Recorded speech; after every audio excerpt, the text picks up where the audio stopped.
Welcome back, guys. Thanks for joining me for another beer review. I've literally just tried to review one actually from Stonehouse, and it was their Alpha Beta. Now, I expected it to look a little bit murky, but I'm not sure it was right. I think it's definitely oxidized or something, because even the taste of it was, I'm not going to say it was bad, but it was lacking and it looked like dishwater.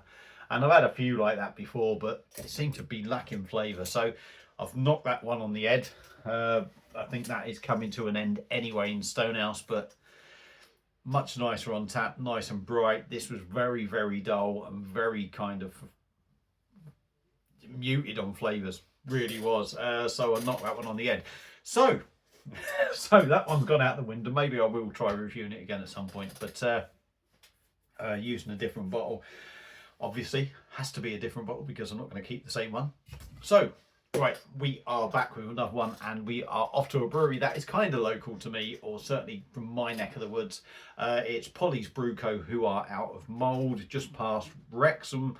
Well, a few miles from Wrexham. It's a good hour to get to Mould, I think, something like that. Or is it a little bit less? Not sure. Anyway, this was picked up in Morrison's in Oswestry, I believe so, if I remember rightly. Yeah, it was Morrison's in Oswestry. And like I say, it's from Polly's Brew Co. And this is a can of their Past Future, or Past Futures. Past Future Pale Ale coming in at 5.4%. I'm loving the can. I really am loving that. And I'm loving the colours on it. Fancy having some of that in this place if I'm still here before the landlord pisses me off when I move out. But yes, there we go. 440ml can, Pale Ale, 5.4%. Part of a 4 for 3 in Morrison's. I'm not sure if this was one of the freebies. I think the cheapest, I don't think it was. One was £3.85, one was £4, one was £3.75, one might have been £3.50. It possibly could have been a free one. It might have been two £3.75 beers, £3.75 beers. So one of them would have been a freebie, which could mean this was one of them, but I could be completely wrong. So let's stop waffling and let's get it into a glass and see what we get. I'm going to put it upside down just to try and stir some of the sediment up. I do not have a Polly's glass, so it is going in this nice little untapped glass. I haven't used one of these for a long time, so we'll get it in there. So let's stop waffling and crack it open. Hope you're all well. It's Friday evening. Baz is going to do a couple of beer reviews. He's had a couple of pints anyway, and he's working tomorrow. The joys of self-employed life. I'm going to try and be happy for you on this review. I'm a little bit naggy at the moment, I'll be honest with you. I've got a bit of head on me, it's got to be said.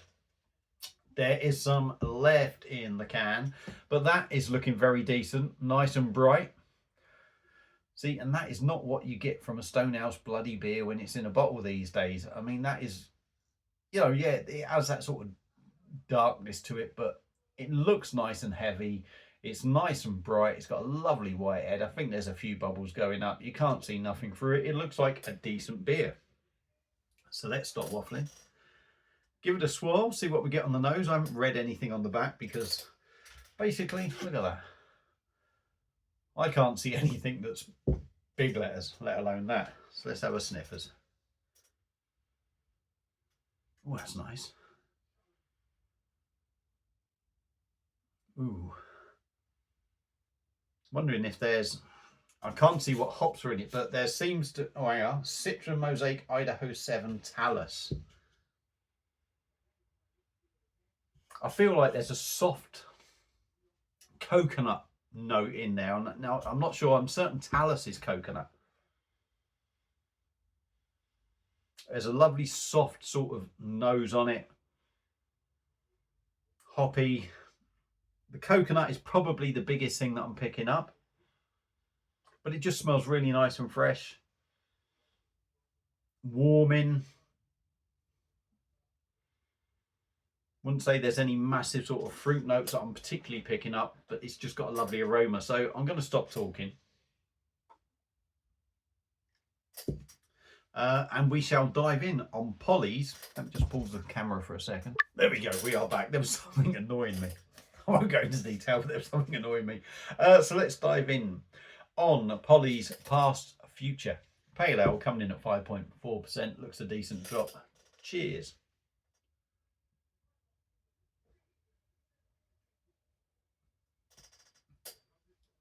Oh, there's an interesting note in there.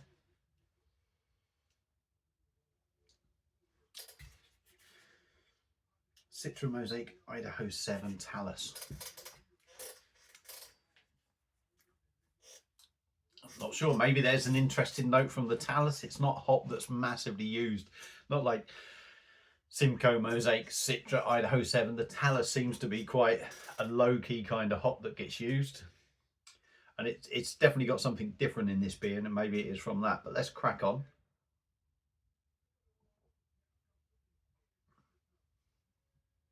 That's a really nice body. Yeah, and there's definitely there's almost a stinging nettle note, I think, actually in it. 5.4%. The body on it is nice. I'm not going to tell you it's this massively thick, heavy, dense body, but what it is a lovely body. Really, really smooth, really, really soft, and that almost that smoothness and softness gives it that pillowy, fluffy mouthfeel that almost makes the beer feel slightly heavier.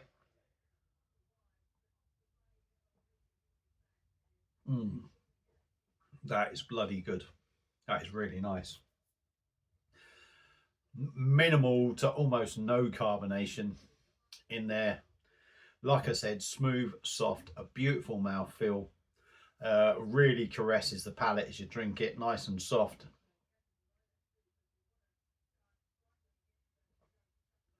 It really is beautiful.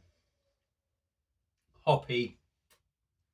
For me, you're getting a kind of stinging nettle kind of note to this. I know it might sound odd, but there's definitely a sort of like stinging nettle note to it.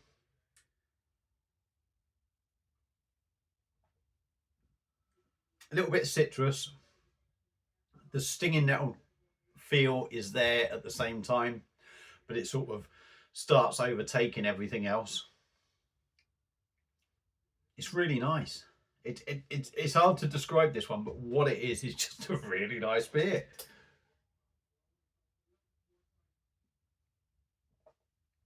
It's so soft. Maybe a little pineapple in there that you get tickling in the background. I don't want to say it's sweet, but it certainly doesn't really have any bitterness. You know, the bitterness that is there, pardon me, is so minimal that you don't notice it. And I suppose that comes down to your own personal taste buds. It's a bitterness that is there, but not really hitting that palate, not really sort of bombarding you with anything. I'm not going to say it's sweet, but because of the lack of sort of bitterness, it almost feels sweet. It's a banging drink, this is actually.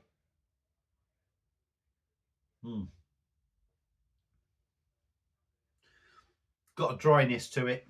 Not massively dry, but there is a slight dryness to it, I would say, on the intake. A little bit of a sort of dank note. That's beautiful. I'm really enjoying that.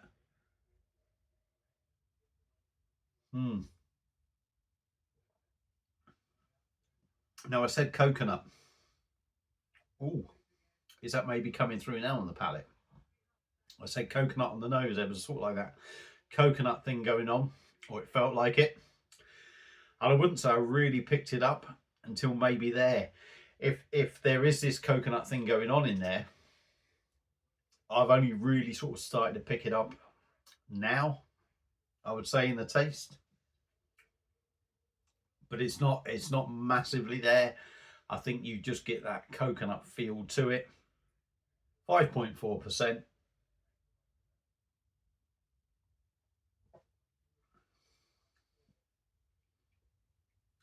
Yeah, I mean, you could say it's definitely around that sort of mark, 5%, 5.5% mark. For me, in flavour, taste and body, you know, it's not overpowering you with alcohol, but the beer just feels like something of that sort of ABV. And for me, that's a really good beer. I really like that one. And it's all gone as well. The fact that I've just literally drunk this in the time of doing this review, now that doesn't necessarily always mean that I just talk a lot, but yeah, I think that's a really decent beer. So I'm going to end it there. Polly's Brew Co. out of mould, and their Past Futures Pale Ale 5.4%, picked up from Morrison's in Oswestry. No doubt it'll be around in a lot of other Morrisons around the country, but I highly recommend picking that up. That, I'm going to say, is quite possibly one of the best poly beers I've had for a while. Definitely out of the supermarket anyway. I think this sort of feels like something that they used to do when I first sort of started reviewing, and craft beer actually meant something rather than just whacking a load of hops in something, putting it in a supermarket, and it was just and basically a lot of it's just turned into shit. This for me feels more like what craft beer used to be like a few years ago, and I think, yeah, it's well worth picking up. An enjoyable drop. Would I pick it up again? I would actually, because I like that. So there you go. There's my thoughts on that beer. If you've had this beer before, let me know your thoughts on it. If you see it, give it a go. If you've enjoyed the review, despite the waffling and the moaning and the grumbling and the everything else, give it one of them. Feel free to give the channel a sub. That's it for this one. If you do not watch any more of me ever again, I'll be gutted, but enjoy the rest of your night. And if you do, feel free to comment and, like I say, give us a sub. Enjoy your night, and I'll see you again soon on another one. Cheers.